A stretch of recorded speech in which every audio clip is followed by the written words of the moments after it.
get set.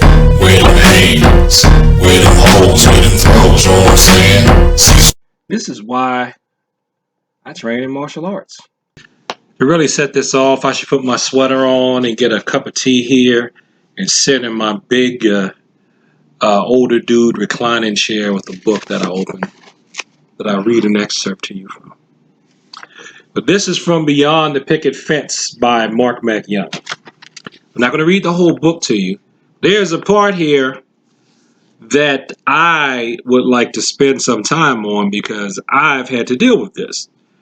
It says intermission, honor culture versus dignity culture. And let me start off by saying my opinion is I think that men a lot of times live in an honor culture, and women get to jump back and forth between honor cultures and dignity cultures in the United States in particular, but in the West in general. And you'll see what I'm talking about. Okay? Do you know what kind of culture you come from? Odds are no. Cultural anthropologists use various models to break down cultures into different types. Each type approach life from different perspectives and values. The type influences how some from such a culture views the world in general. On a level more relevant to you, it influences what someone assumes and how that person will typically act. That includes whether or not someone will give you a dirty look but not say anything, over your behavior, or if he will gut you like a fish. And no, that is not overstating it. No, that is not overstating it. One model talks about dignity cultures, honor cultures, and faith cultures. For the most part, the United States is a dignity culture with a strong rule of law overlay. Go look up those terms, especially how they affect your thinking, assumptions, and beliefs and behaviors. The key term there is for the most part. For the most part is in quotes. You don't have to leave the U.S. to run across other approaches. You most certainly don't. It is very important to be able to spot honor cultures.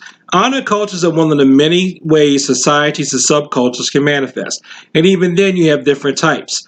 Violence is common in honor cultures and is not considered wrong. Like the hood. In fact, under certain circumstances, not becoming violent over a wrong done to you is considered shameful and weak. Like, you dissed me, I gotta get you because you dissed me, that type of thing. So I would say teenagers are probably in an honor culture. Putting it simply, if you humiliate or offend someone from these cultures, they feel they have to attack. The humiliation and shame of not physically attacking you for what you did is greater than the fear of jail. That's why it's important to recognize the middle class is primarily a dignity culture. In dignity cultures, physically attacking people is considered wrong. As such, many people from there simply assume violence won't happen to them. Then they fall apart and are traumatized when it does. But more important, they're unconsciously relying on the threat of jail to prevent people from physically attacking them. Oh man, that's one thing I call people like to take advantage of the no whip ASS policy. When they talk to you, they assume that you're not going to touch them, but they like to do things that come right to the line. You'll especially find that in a corporate setting, where someone feels like they have to intimidate another male who is subordinate to them.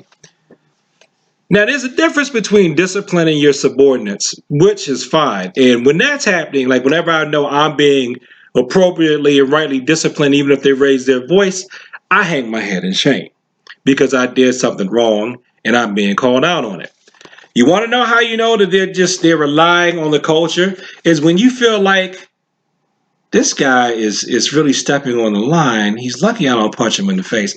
That's when they are relying on dignity culture to keep you in check. But see, the thing is, not everybody respects that. Let's continue reading. For these are not my words. Here, see? Let's continue reading. Recognizing you're from a dignity culture is important because it strongly affects how you think and behave. Your assumptions, beliefs, expectations, behavior, and your ability to interact with others are wildly different than someone from an honor culture. Putting it simply, you are from different worlds. The trick is how to keep those worlds from colliding. How different are these worlds?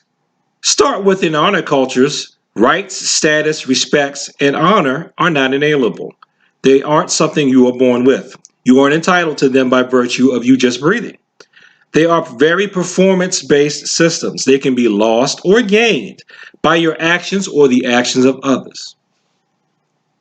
With that in mind, recognize two big differences in mindset. One, it's up to the individual to protect them. That means it's not running to the police or administration to lodge a complaint about you. They'll do their own fighting. Thank you very much. Two, it'll go down a lot faster than you expect. Legal or administrative actions can take months. Punishing you by breaking your jaw or raping you. See, that's what it says right here. You can't read that. But punishing you by breaking your jaw or raping you happens now. Why is knowing this important? Well, if you assume nobody has the right to touch you, an inalienable right to safety, that's why I say I think women in the West have the dignity culture that they like to jump back and forth to. You know, don't touch me, don't touch me, you can't touch me, but they're all in your face. Those type of folks. You can unwillingly behave in a manner likely to get you physically attacked. This isn't an accident, it's a lack of knowledge. To make things worse, it is assumed to be an intentional insult, and in a way it is. Not necessarily out of malice, but because from deliberate choice, you do or say things that offend. Now, see, I'm going to stop here. This is where your Taekwondo tenets come in. Courtesy. That's the first one that I learned. And that's why I keep harping back to it. Because courtesy has saved me so many times, I'm sure, from being shot, stabbed, or worse. I'm sorry. My bad. Oh, I didn't mean to offend you. I'm sorry. I'm sorry. I'm sorry. I'm sorry.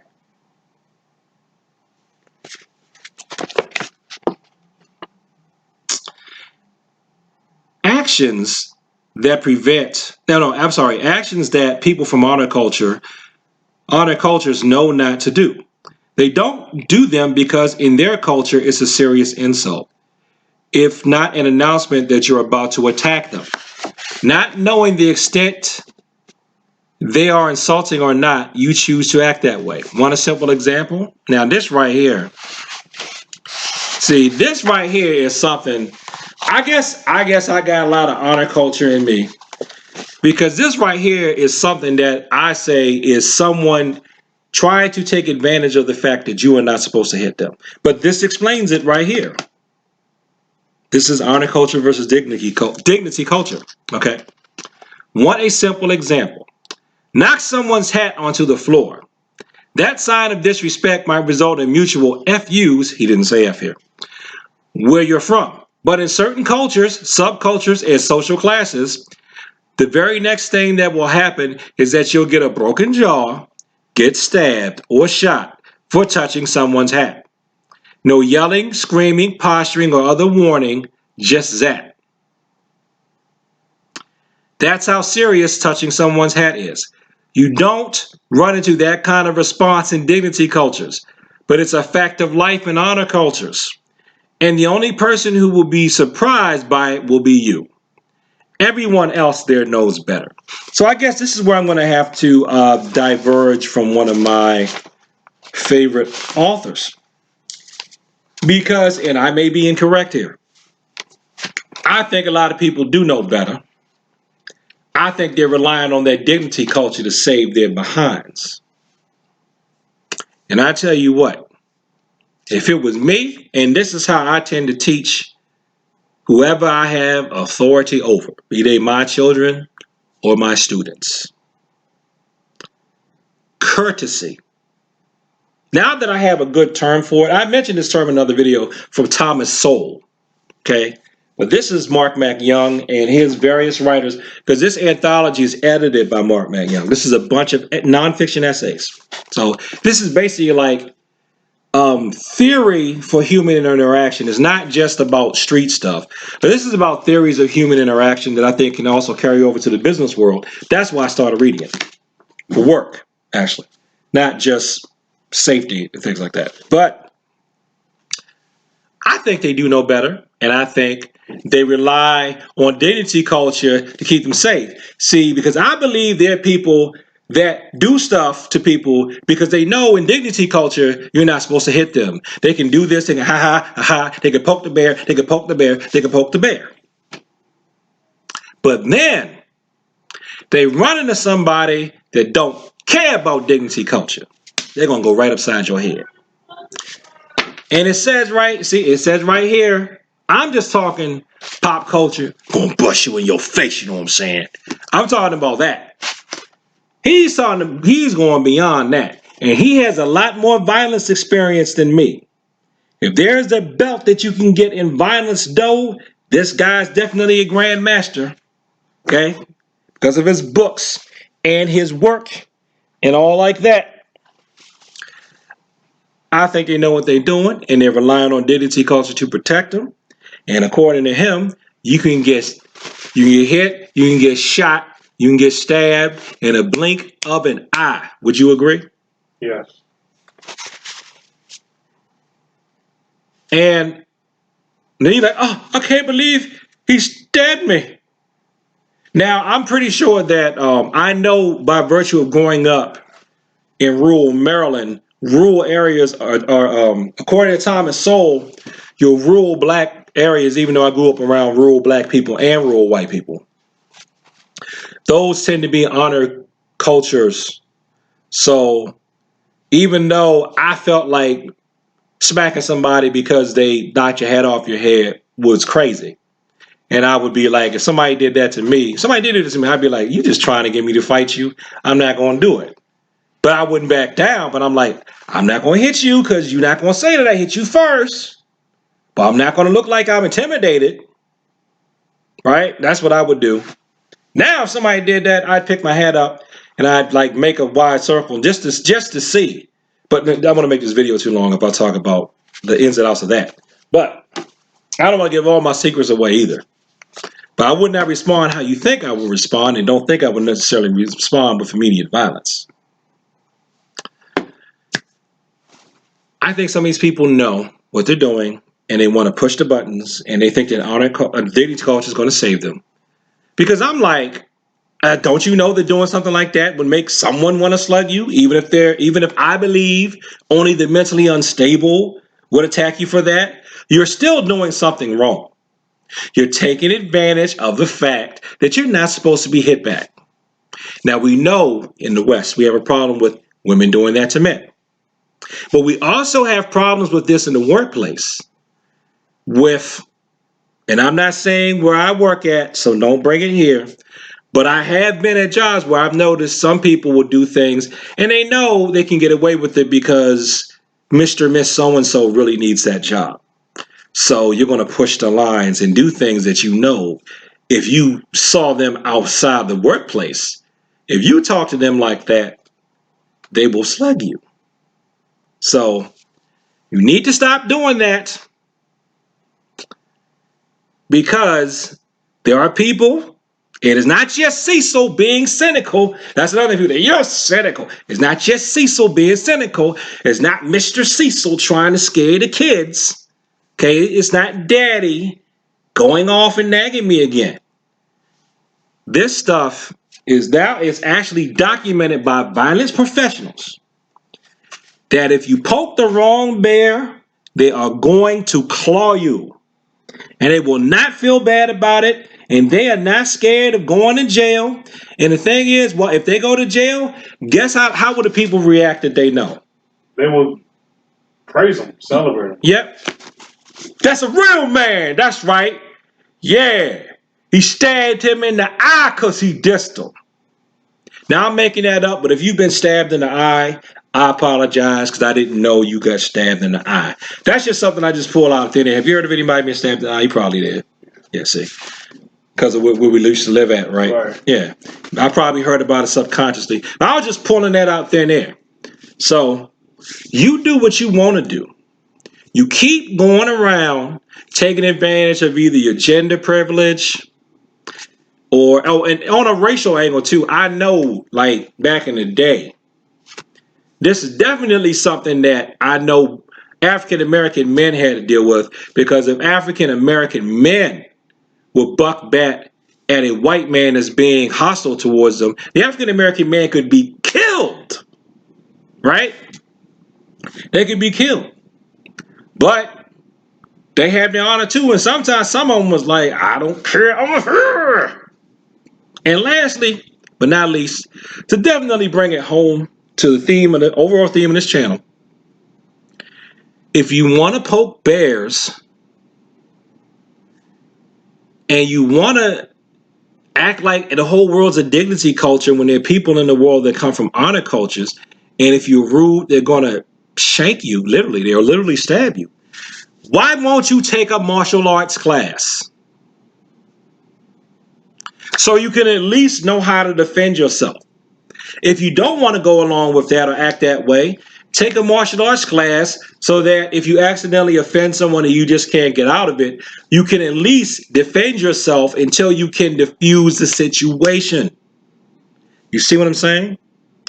But a lot of you don't want to do that because you know if you're in a good martial arts class, they're going to teach you to be polite.